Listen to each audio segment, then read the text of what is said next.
દેવિકાબેનની નજર સંસ્કારી વહુ શોધવા માટે હંમેશા ચારે બાજુ ફર્યા કરતી. એમણે તો કેટલીય વાર એમના દીકરાને કહ્યું હતું, પુષ્પાંત, હવે મારી ઉંમર થઈ, કોઈ સારું પાત્ર તારા ધ્યાનમાં હોય તો મને કહે, હું ધામધૂમથી તારા લગ્ન કરાવીશ. મમ્મી, એ જવાબદારી તારી છે, એમાં મને શું ખબર પડે? હું તો આખો દિવસ ઓફિસમાં હોઉં છું. મારાથી વધુ સમય તો તારે જ એની જોડે રહેવાનો છે. તું જે છોકરી પસંદ કરીશ એ છોકરીને જોયા વગર પણ મારી હાથ છે. બેટા, મને પગે વા છે. સવારે વહેલા ઉઠીને તારું ટિફિન બનાવતા મને ઘણી તકલીફ પડે છે. મમ્મી, મેં કેટલીય વાર તને કહ્યું છે કે હું કેન્ટીનમાં જ જમી લઈશ, પણ બેટા, મને ખબર છે કે તને બહારનું ખાવાનું માફક નથી આવતું. મારે તો તને સાચવે એવી છોકરી લાવવી છે. તું તો રાતના સૂતા પહેલાં જાત જાતના તેલથી મને પગે માલિશ કરી આપે છે. તારી મારા પ્રત્યેની લાગણી હું સમજી શકું છું. ઘરમાં મારો સમય જતો નથી એટલે તો હું મંદિરમાં દરરોજ સેવા આપવા જઉં છું. તે દિવસે મંદિરમાં પ્રશ્નોત્તરીનો કાર્યક્રમ હતો. મહારાજ શ્રીનો પ્રશ્ન પૂરો થાય કે તરત જ એ છોકરી જવાબ આપી દેતી. યમુનાષ્ટ શા માટે કરવામાં આવે છે? મહાપ્રભુજીના માતા પિતાનું નામ શું? ગુંસાઈજીના લાલાઓના નામ? દેવિકાબેન મનમાં વિચાર કરતા હતા કે દીકરાને આવી પુષ્ટિ માર્ગની અભ્યાસી છોકરી મળી જાય તો મારું જીવન સુધરી જાય. જ્યારે ઇનામની જાહેરાત થઈ ત્યારે પ્રથમ નંબર એ છોકરીનો આવ્યો કે જેનું નામ હતું પુષ્ટિ શાહ. દેવિકાબેનના આનંદની સીમા ના રહી. પોતાની જ નાતની છોકરી હતી. ત્યારબાદ તો એમણે એ દીકરી બાબતે તપાસ કરાવી અને ટૂંક સમયમાં જ પુષ્પાંત અને પુષ્ટિના લગ્ન થઈ ગયા. જો કે પુષ્પાંત એમાર હતો. એની બોલવાની કળા પણ અદ્ભુત હતી. તેથી તો એ જે દવાની ભલામણ કરતો એ દવાનો બજારમાં ઉપાડ રાતોરાત વધી જતો. એટલું જ નહીં, કેટલાક ડૉક્ટરો તો એને દીકરાની જેમ રાખતા. પુષ્પાંતને એની મમ્મી પ્રત્યે પુષ્કળ પ્રેમ હતો. એની મોટી બહેન પણ એમના ઘરની નજીક જ રહેતી હતી. ભાઈ બહેન વચ્ચે પણ એટલો જ પ્રેમ હતો. બહેન પણ કંઈક સારી વાનગી બનાવે તો ભાઈને મૂકીને ના ખાય. જ્યારે ભાઈ બહેનના પ્રેમની વાત નીકળે કે દરેક જણ પુષ્પાંત અને એની બહેન પૌર્વીનું ઉદાહરણ આપતા. પુષ્ટિએ જોયું કે દરરોજ રાતે આવીને એનો પતિ એની સાસુના પગ દબાવે છે. એની બહેન જો આવી હોય તો પતિ પણ હુકમ કરવાનું ચાલુ કરી દે છે. કંઈક ગરમ નાસ્તો બનાવો. પૌર્વી બહેનને બટાકાવડા બહુ જ ભાવે છે. હા, આજ તો એ જમીને જ જશે. પુષ્ટિને કામ કરવું ગમતું નહીં. ખરેખર તો એને મહેમાનોની અવરજવર જ ગમતી ન હતી. લગ્ન બાદ 8 મહિના બાદ એ પિયર ગઈ. થોડા મહિનાઓ બાદ એ પાછી આવી ત્યારે સરસ મજાની ઢીંગલી જેવી પુત્રી લઈને આવી. પણ એ દીકરીને આખો દિવસ એની પાસે જ રાખતી.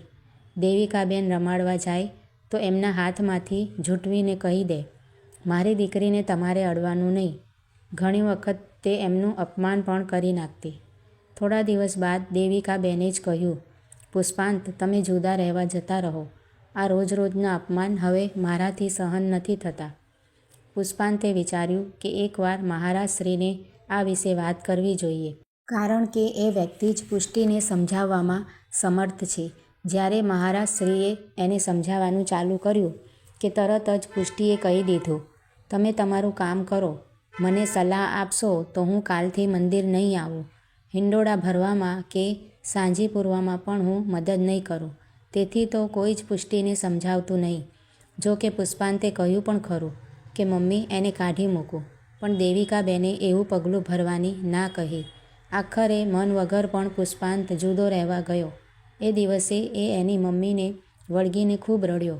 એ તો એટલે સુધી બોલ્યો, આજે મારા શરીરનું એક અંગ કપાઈ ગયું. આમ ને આમ દિવસો વીતતા ગયા. પુષ્ટિ સમયસર ટિફિન પણ બનાવતી ન હતી. એ કેન્ટીનમાં જ જમી લેતો. સાંજે એ ઘરે આવે ત્યારે અચૂક ઘરે તાળું જ હોય. એને તો જમીને ડૉક્ટરોને મળવા જવાનું હોય, જેથી એ સીધો એની મમ્મી પાસે જઈને ત્યાં જ જમી લેતો. પુષ્ટિને પણ ખ્યાલ આવી ગયો હતો કે પુષ્પાંત એના મમ્મીને મળવા જાય છે. એ વાત એનાથી સહન જ થતી ન હતી. એવામાં બળેવનો તહેવાર આવ્યો. ત્યારે પતિ ઘરમાં હોવા છતાં પણ બહારથી તાળું મારીને પુષ્ટિ બારીમાંથી બોલી, આજે આખો દિવસ તાળું નહીં ખુલે. મેં કહેલું જ છે કે તારે તારી બહેન કે તારી મા જોડે સંબંધ રાખવાનો નથી.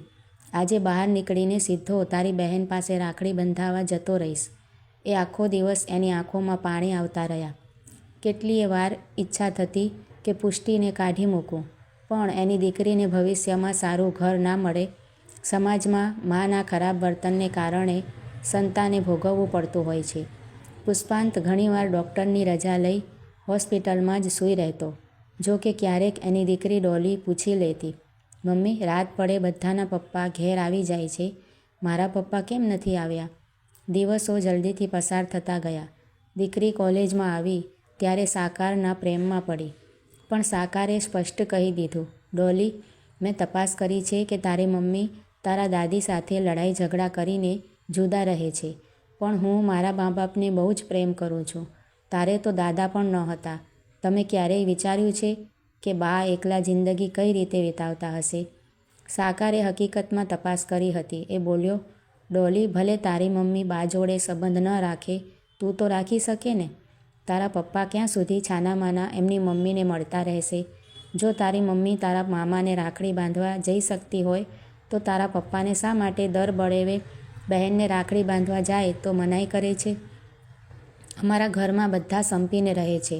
તારી મમ્મીને કારણે મારા ઘરના તારો ક્યારેય સ્વીકાર નહીં કરે. તે દિવસે ડોલી બહુ જ રડી. એને પપ્પા યાદ આવી ગયા, પણ એ તો કોઈ હોસ્પિટલમાં રાત રોકાઈ ગયા હશે. બીજા દિવસે પપ્પા આવ્યા ત્યારે એણે કહ્યું, ચાલો આપણે બાને મળવા જઈએ. થોડા પૈસા પણ લઈ લેજો બાને આપવા માટે. એ રાત્રે ડોલી પાછી ઘરે ન આવી. એની બા પાસે જ રહી. એણે જોયું કે એના પપ્પા દરરોજ રાત્રે બાના પગે માલિશ કરી આપતા. સામે પક્ષે બા અઢળક આશીર્વાદ આપતા. મા દીકરાનો પ્રેમ જોઈ એની આંખમાં આંસુ આવી ગયા. એની મમ્મી તો કહેતી હતી કે બાનો સ્વભાવ બહુ જ ઝઘડાળો છે, હું તને ત્યાં નહીં જવા દઉં. એણે તો એમ જ કે મમ્મી કહે એ બ્રહ્મ વાક્ય. એટલે તો એ બા પાસે જવાને બદલે મમ્મી સાથે રજાઓમાં મંદિરમાં માળાજી બનાવવા જતી, બુહારી કરતી. સાકારના પ્રેમમાં પડ્યા પછી એને વાસ્તવિકતા સમજાઈ ગઈ હતી. પુષ્ટિ માર્ગનું જ્ઞાન હોવું એ એક વાત છે, પણ કોઈ ધર્મ તમને એવું નથી શીખવાડતું કે મા બાપને તરછોડવા. ગણેશજીએ પણ પૃથ્વીની પ્રદક્ષિણા કરવાને બદલે મા બાપની પ્રદક્ષિણા કરી. ડોલીએ ઘરમાં બોલવાનું તો બંધ કરી જ દીધું હતું. મોટા ભાગનો સમય બાને ત્યાં જ વિતાવતી. પુષ્ટિ બેચેન બનવા લાગી. એને ડોલી વગર ગમતું ન હતું. આખરે એ ડોલીને મળવા આવી. સાસુએ તો એને પ્રેમથી બોલાવી, પણ એણે તો ડોલી સામે જોઈને કહ્યું, બેટા ઘેર ચલ, મને તારા વગર નથી ગમતું. કેમ ના ગમે? બા પણ એના દીકરા વગર રહે જ છે ને? તું પણ ટેવાઈ જા. પુષ્ટિ સ્તબ્ધ થઈ ગઈ.